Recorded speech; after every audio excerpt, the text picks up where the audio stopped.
So y'all already knew I was gonna have to come back here and do a follow-up. Hearing about Tina and Teddy going through a divorce because I like Mary a lot. On their show, I followed it heavy with my ex. We sat and watched believers and Christians going through things and being real about it. So it looked like, and we could relate to something. We had hope. Just like when I was a teen mom and I watched the Cosby Show because I didn't have too many role models. Because I had to look up to something that kept my mind sharp, kept my mind challenged. As for me, I had somebody reach out, be like, why you just not saying something? It must not have been all bad. I never said it was all bad, but it wasn't all good. Let me live. I ain't asked your opinion to come up here and tell me what I need to be saying, what I don't need to be saying. I'm not asking for permission. Where was y'all at when it was time to be a male role model to this person? You understand what I'm saying? When I talked about the thoughtful things that I did for him, I wasn't talking about monetary. I was talking about the fact that the only time he posted what he did for me was when it was advantageous for him and cover up what he was doing. So when I do open my mouth, when necessary, of course y'all gonna say that it looked like he did the world for her, because this is what fake people know how to do.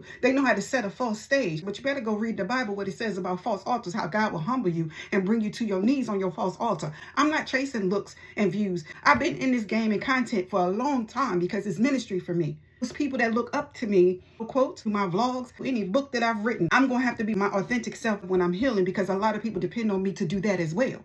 And I will not stop. And I'm not trying to tear this man down. It's just the foolery that you already involved in, that you was pre-involved in when you met me, ain't got nothing to do with me. The only thing that got something to do with me is what I accepted. Just like with Tina Campbell. I watched reruns of all them seasons so many times, just like many of us probably did. But let me tell you something. The hope for, hanging in there. So it's heartbreaking to see, because I actually also love the gifts that Teddy has and also love his music. And the fact that we don't get a lot of us that we can relate to, in that lane. This is somebody's truth. This is somebody's pain. This is somebody's grief. This is somebody's loss. There was highs, there was lows, but the lows were so low that it defiled the covenant of everything that you thought you stood on. The lows will get you hurt. You understand what I'm saying? Those kind of lows. We ain't talking about, I ain't wash the dishes, I ain't cut the grass, I ain't weed whack, I ain't take out the trash, I ain't get your car tuned up, I ain't change all. We ain't talking about none of that. We talking about if you was in the streets and you had somebody on your team that lied to you 99% of the time, and they looking at you like this and they talking to you so calm and cool because this is what they do.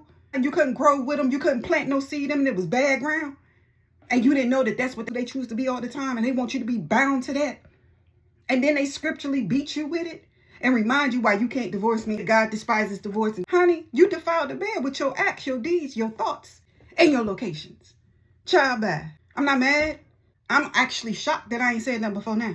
I just tried to cover and preserve my marriage. And Tina was a little dangerous on that television show. She got with Teddy. Honey.